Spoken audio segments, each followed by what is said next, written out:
Hello. Good morning, guys. It's Monday morning here, and it's March 28. Oh no, March 18 na po, guys. So as usual, guys, nandito ako sa taas, guys.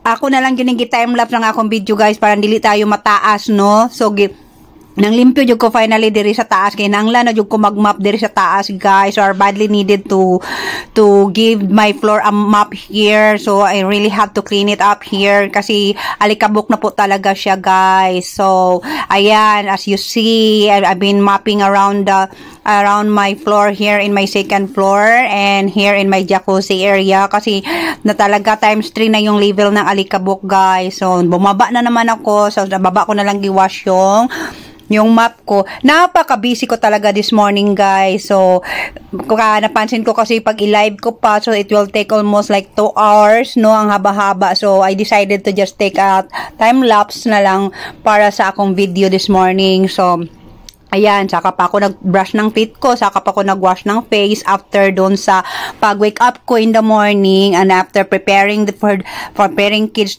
for school, and then after nyan po, yan po ang igawa-gawa ko around the house. So, here I am. Don't forget to like, share, and subscribe po to my YouTube channel at Daphne and Victoria 777. Have a nice Monday. Have a nice day, everyone. And have a good weekdays as well. God bless us all.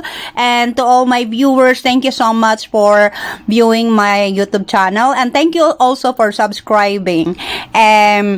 Ganyan po talaga ang buhay nanay natin, guys. Napaka-busy, especially sa morning po. So, okay po. Bye!